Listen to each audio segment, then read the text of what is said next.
এগৰাকী বিধায়ক নাম অখিল গগৈ বতৰে যেনেদৰে কেতিয়াবা ৰ'দ কেতিয়াবা বৰষুণ হয় ঠিক তেনেদৰে কেতিয়াবা মুখ্যমন্ত্ৰী হিমন্ত বিশ্ব শৰ্মাক প্ৰশংসা কৰে কেতিয়াবা হিমন্ত বিশ্ব শৰ্মাক আক্ৰমণ কৰে এবাৰ পুনৰ অখিল গগৈয়ে প্ৰশংসাত পঞ্চমুখ হৈ পৰিল মুখ্যমন্ত্ৰী ডক্টৰ হিমন্ত বিশ্ব শৰ্মাৰ কিন্তু কিয় কোট আৰু কেনেকৈ জনাই আছো সবিশেষ মুখ্যমন্ত্ৰীৰ প্ৰশংসাত পঞ্চমুখ হ'ল অখিল গগৈ মঞ্চৰ পৰাই মুখ্যমন্ত্ৰীক ধন্যবাদ জনালে অখিল গগৈয়ে গৱেষণাৰ কাৰণে 1 কোটি টকা বিচাৰি গৈছিলো মই মুখ্যমন্ত্ৰীৰ কাখলৈ বুলি মন্তব্য কৰিছে মুখ্যমন্ত্ৰীয়ে এটা বাক্য নোকোৱাকৈ মোক 20 লাখ টকা দিছিল বাকি 80 লাখ টকা অতি শীঘ্ৰে আদায় দিম বুলি ক'লে এটা প্ৰসংগতে নহয় বহু কেইটা প্ৰসংগত আনি মুখ্যমন্ত্ৰীক প্ৰশংসাৰে উপচালে অখিল গগৈয়ে মুখ্যমন্ত্ৰীৰ ৰংঘৰ প্ৰকল্পক প্ৰশংসা কৰিছে অখিল গগৈয়ে আৰু বহু কেইটা বিষয়ৰ অখিল গগৈ আজিৰ দিনটোত মুখ্যমন্ত্ৰী ডক্টৰ হিমন্ত বিশ্ব শৰ্মাক প্ৰশংসা কৰা পৰিলক্ষিত হৈছে কেতিয়াবা এগৰাকী বিৰোধীৰ বিধায়ক অখিল গগৈয়ে যদি মুখ্যমন্ত্ৰী হিমন্ত বিশ্ব শৰ্মাক আক্ৰমণৰ লক্ষ্য কৰি লয় বা ৰাজনৈতিক জীৱনত প্ৰধান শত্ৰু হিচাপে মুখ্যমন্ত্ৰী হিমন্ত বিশ্ব শৰ্মাক যদি ভাবে বা কেতিয়াবা আক্ৰমণ কৰে কিন্তু কেতিয়াবা দেখা পোৱা যায় যে এগৰাকী অখিল গগৈয়ে শাসনাধিষ্ঠিত বৰ্তমান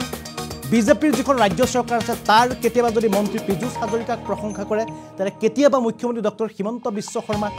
প্ৰশংসা কৰে আজি দেখা পোৱা গ'ল পুনৰ মুখ্যমন্ত্ৰী ডক্টৰ হিমন্ত বিশ্ব শৰ্মাক প্ৰশংসা কৰিলে মঞ্চৰ পৰাই তেওঁ প্ৰশংসা কৰিলে হৃদয়ৰ পৰা প্ৰশংসা কৰি তেওঁ ক'লে যে মই এদিনা গৱেষণাৰ বাবে মুখ্যমন্ত্ৰীৰ ওচৰলৈ মই 1 কোটি টকা বিচাৰি গৈছোঁ সেই 1 কোটি টকা বিচাৰি যাওঁতে মোক লগে লগে কোনো প্ৰশ্ন নকৰাকৈ 20 লাখ টকা দিলে আৰু অতি সোনকালে 80 লাখ টকা দিম বুলি মুখ্যমন্ত্ৰীগৰাকীয়ে জনালে আৰু বহুকেইটা প্ৰসংগ টানি আনি মুখ্যমন্ত্ৰীগৰাকীক মঞ্চত অখিল গগৈয়ে প্ৰশংসাই উপচাই পেলালে আমি অখিল গগৈৰ সেই বিশেষ যি ভাষণ আছিল ভাষণৰ কিয়দংশ এবাৰ দেখুৱাবলৈ লৈছোঁ NB নিউজ আৰু অসম লাইভ 24ৰ দৰ্শকসকলক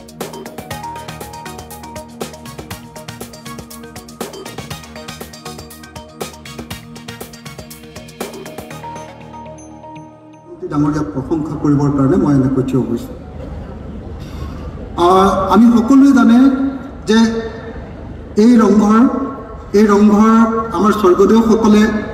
ৰংঘৰৰ ওপৰত থিয় হৈ এই ৰূপহী পথাৰখনত মহ যুঁজ চায়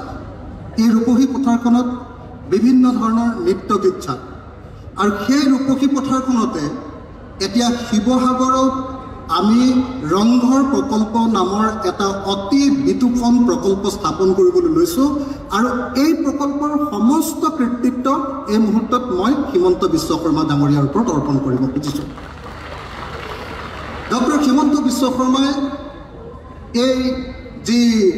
ৰংঘৰ প্ৰকল্পৰ কাৰণে যি আগ্ৰহ প্ৰকাশ কৰিছে ৰংঘৰ প্ৰকল্পৰ কাৰণে 118 কোটি টকাৰ চেংচন কৰি দিছে আৰু লগতে 118 কোটি টকাৰ লগতে প্ৰায় 31 কোটি টকাৰ আমাৰ লেণ্ড কম্পেনচেশ্যনৰ কাৰণে লেণ্ড একুইজিশ্যনৰ কাৰণে প্ৰদান কৰিছে তাৰ ফলত আমি এনেকৈ এটা খুব সুন্দৰ প্ৰকল্প ইয়াতে আৰম্ভ কৰিবৰ কাৰণে সক্ষম হৈছোঁ তাৰ সেই সপোনৰ আৰম্ভণি আজি হৈছে আপোনালোকে সকলোৱে জানে যে আমাৰ শিৱসাগৰখন সাংঘাতিক ধৰণে অনুন্নত এখন ঠাই এইফালে হয়তো যোৰহাটলৈকে কিছু উন্নয়ন হৈছে আৰু আমাক পাৰ হৈ গৈ ডিব্ৰুগড়তো কিছু উন্নয়ন হৈছে কিন্তু আমাৰ শিৱসাগৰখনত সঁচাকৈ উন্নয়নে একেবাৰে ভালকৈ স্পৰ্শ কৰিব পৰা নাই স্বাধীনতাৰ পাছত চাগে শিৱসাগৰৰ কাৰণে আটাইতকৈ ডাঙৰ যিটো প্ৰকল্প গ্ৰহণ কৰা হৈছে সেইটো হ'ল আজি এই আধাৰশিলা স্থাপন কৰা এই ৰংঘৰ প্ৰকল্প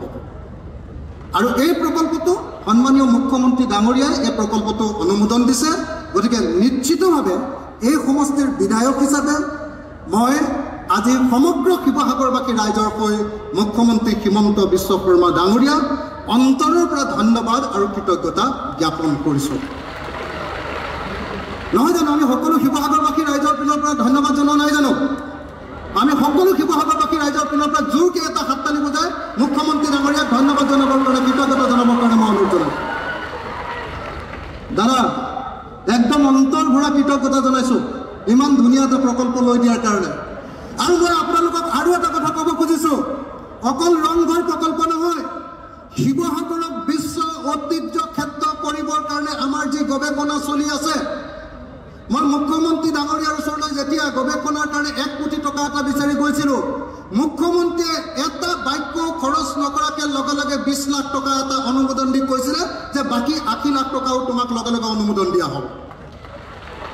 গতিকে এই মুহূৰ্তত মই মুখ্যমন্ত্ৰী হিমন্ত বিশ্ব শৰ্মা ডাঙৰীয়া এই কামটোৰ কাৰণে ধন্যবাদ আৰু এই আছিল অখিল গগৈ আজি শিৱসাগৰত মুখ্যমন্ত্ৰী ডক্টৰ হিমন্ত বিশ্ব শৰ্মা উপস্থিত হৈছিল ৰংঘৰ প্ৰকল্পৰ কাৰণে মুখ্যমন্ত্ৰীগৰাকী শিৱসাগৰত উপস্থিত হোৱাৰ পাছতে একেটা সময়তে একেখন মঞ্চত উপস্থিত আছিল ৰাইজৰ দলৰ বিধায়ক অখিল গগৈ অৰ্থাৎ শিৱসাগৰৰ বিধায়ক অখিল গগৈ আৰু অখিল গগৈয়ে মুখ্যমন্ত্ৰী ভাষণৰ পাছতে অখিল গগৈয়ে উপচাই পেলাই মুখ্যমন্ত্ৰীগৰাকী আৰু এই একেগৰাকী মুখ্যমন্ত্ৰী ডক্টৰ হিমন্ত বিশ্ব শৰ্মাক কেতিয়াবা কিন্তু আক্ৰমণ কেনেদৰে কৰি আহিছে সেই আক্ৰমণৰ ঘটনা অসমৰ ৰাইজে বিভিন্ন সময়ত দেখি আহিছে আৰু আজি পুনৰ এগৰাকী অখিল গগৈয়ে মুখ্যমন্ত্ৰী ডক্টৰ হিমন্ত বিশ্ব শৰ্মাক মঞ্চতে নিজৰ বুকুৰ পৰা ধন্যবাদ জনাইছে বুলি তেওঁ উল্লেখ কৰিছে আমি জনাই আছোঁ এটা গুৰুত্বপূৰ্ণ খবৰ অখিল গগৈয়ে পুনৰ প্ৰশংসাই উপচাই পেলালে মুখ্যমন্ত্ৰী ডক্টৰ হিমন্ত বিশ্ব শৰ্মা আৰু মুখ্যমন্ত্ৰীয়ে শিৱসাগৰৰ কাৰণে যিখিনি কৰিছে শিৱসাগৰৰ স্বাধীনতাৰ পাছত শিৱসাগৰত সকলোতকৈ ডাঙৰ প্ৰকল্প কেৱল মুখ্যমন্ত্ৰী ডক্টৰ হিমন্ত বিশ্ব শৰ্মাইহে দিব পাৰিছে বুলি তেওঁ মুখ্যমন্ত্ৰী ডক্টৰ হিমন্ত বিশ্ব শৰ্মাক প্ৰশংসা কৰে লগতে তেওঁ কয় যে মুখ্যমন্ত্ৰীৰ সময়ত বা মুখ্যমন্ত্ৰী ডক্টৰ হিমন্ত বিশ্ব শৰ্মাৰ কাষলৈ মই এটা সময়ত গৱেষণাৰ কাৰণে 1 কোটি টকা বিচাৰি গৈছিলোঁ সেইটো সময়ত মুখ্যমন্ত্ৰীয়ে মোক 20 লাখ টকা লগে লগে দিছিল আৰু বাকি 80 লাখ টকা অতি সোনকালে দিম বুলি তেওঁ প্ৰদান কৰিছিল আশ্বাস দিছিল আৰু দিছিল এনেদৰে মঞ্চতে মুখ্যমন্ত্ৰীগৰাকীক প্ৰশংসাৰে উপচাই পেলাইছে অখিল গগৈ আচলতে এই বিষয়টো যদি চোৱা যায় তেন্তে মুখ্যমন্ত্ৰী উপস্থিতিত অখিল গগৈয়ে তাৰ এগৰাকী স্থানীয় বিধায়ক হিচাপে যিসমূহ ৰাইজ সন্মুখৰ ভাগত আছিল সেই বিশেষ অনুষ্ঠানটোত আছিল সকলো ৰাইজৰ পৰা তেওঁ একত্ৰিতভাৱে শিৱসাগৰবাসীৰ হৈ তেওঁ মুখ্যমন্ত্ৰীক ধন্যবাদ জ্ঞাপন কৰে লগতে এই একেখন মঞ্চতে মুখ্যমন্ত্ৰী আৰু বহুকেইটা প্ৰকল্প ঘোষণা কৰিব আধাৰশিলা দিব বা শিৱসাগৰ ৰাইজৰ বাবে বহুখিনি কাম কৰাৰ আশ্বাস দিব বুলি তেওঁ এক প্ৰকাৰে মুখ্যমন্ত্ৰীক তুষাৰমুঠ কৰি কাম উলিওৱাৰ চেষ্টা কৰা পৰিলক্ষিত হৈছে অখিল গগৈ এই মন্তব্যটো আৰু এনেদৰে মুখ্যমন্ত্ৰী ডক্টৰ হিমন্ত বিশ্ব শৰ্মাক প্ৰশংসা কৰিলে বিৰোধীৰ বিধায়ক অখিল গগৈয়ে বিভিন্ন সময়ত অখিল গগৈয়ে আক্ৰমণ কৰি আহিছিল মুখ্যমন্ত্ৰী ডক্টৰ হিমন্ত বিশ্ব শৰ্মা আদৰ্শগত পাৰ্থক্য থকাৰ বাবে ৰাজনৈতিক পাৰ্থক্য থকাৰ বাবে মুখ্যমন্ত্ৰীক সমালোচনা কৰি আছিল ঠিকেই কিন্তু এইবাৰ বিগত সময়ছোৱাৰ দৰে এইবাৰ পুনৰ আকৌ হঠাৎ মুখ্যমন্ত্ৰীক প্ৰশংসাই উপচাই পেলালে অখিল গগৈয়ে মঞ্চত প্ৰশংসা কৰা সেই বিশেষ ভাষণটোৰ কিছু কিয়দংশ আমি দেখুৱালোঁ পুনৰ এবাৰ দেখুৱাবলৈ চেষ্টা কৰিছোঁ অখিল গগৈয়ে কেনেদৰে মুখ্যমন্ত্ৰী ডক্টৰ হিমন্ত বিশ্ব শৰ্মাক প্ৰশংসাৰে উপচাই পেলালে শিৱসাগৰক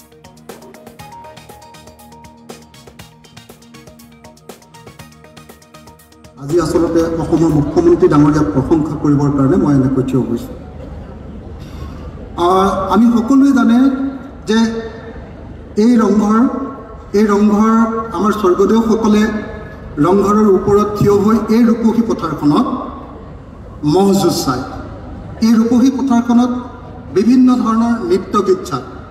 আৰু সেই ৰূপহী পথাৰখনতে এতিয়া শিৱসাগৰত আমি ৰংঘৰ প্ৰকল্প নামৰ এটা অতি বিতোপন প্ৰকল্প স্থাপন কৰিবলৈ লৈছোঁ আৰু এই প্ৰকল্পৰ সমস্ত কৃতিত্ব এই মুহূৰ্তত মই হিমন্ত বিশ্ব শৰ্মা ডাঙৰীয়াৰ ওপৰত অৰ্পণ কৰিব খুজিছোঁ ডক্টৰ হিমন্ত বিশ্ব শৰ্মাই এই যি ৰংঘৰ প্ৰকল্পৰ কাৰণে যি আগ্ৰহ প্ৰকাশ কৰিছে ৰংঘৰ প্ৰকল্পৰ কাৰণে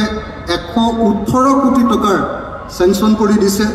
আৰু লগতে 118 কোটি টকাৰ লগতে প্ৰায় 31 কোটি টকাৰ আমাৰ ল্যান্ড কম্পেনসেশনৰ কাৰণে ল্যান্ড একুইজিশনৰ কাৰণে প্ৰদান কৰিছে তাৰ ফলত আমি এনেকৈ এটা খুব সুন্দৰ প্ৰকল্প ইয়াতে আৰম্ভ কৰিবৰ কাৰণে সক্ষম হৈছোঁ তাৰ সেই সপোনৰ আৰম্ভণি আজি হৈছে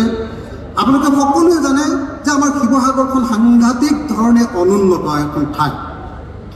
এফালে হয়তো যোৰহাটলৈকে কিছু উন্নয়ন হৈছে আৰু আমাৰ পাৰ হৈ গৈ ডিব্ৰুগড়তো কিছু উন্নয়ন হৈছে কিন্তু আমাৰ শিৱসাগৰখনত সঁচাকৈ উন্নয়নে একেবাৰে ভালকৈ স্পৰ্শ কৰিব পৰা নাই স্বাধীনতাৰ পাছত চাগে শিৱসাগৰৰ কাৰণে আটাইতকৈ ডাঙৰ যিটো প্ৰকল্প গ্ৰহণ কৰা হৈছে সেইটো হ'ল আজি এই আধাৰশিলা স্থাপন কৰা এই ৰংঘৰ প্ৰকল্প আৰু এই প্ৰকল্পটো সন্মানীয় মুখ্যমন্ত্ৰী ডাঙৰীয়াই এই প্ৰকল্পটো অনুমোদন দিছে গতিকে নিশ্চিতভাৱে এই সমষ্টিৰ বিধায়ক হিচাপে মই আজি সমগ্ৰ শিৱসাগৰবাসী ৰাইজৰ হৈ মুখ্যমন্ত্ৰী হিমন্ত বিশ্ব শৰ্মা ডাঙৰীয়া অন্তৰৰ পৰা ধন্যবাদ আৰু কৃতজ্ঞতা জ্ঞাপন কৰিছোঁ। নহয় জানো আমি সকলো শিৱসাগৰবাসী ৰাইজৰ পিনৰ পৰা ধন্যবাদ জনোৱা নাই জানো? আমি সকলো শিৱসাগৰবাসী ৰাইজৰ পিনৰ পৰা জোৰকৈ এটা হাততালি বজাই মুখ্যমন্ত্ৰী ডাঙৰীয়াক ধন্যবাদ জনাবৰ কাৰণে, কৃতজ্ঞতা জনাবৰ কাৰণে মই অনুৰোধ জনাইছোঁ।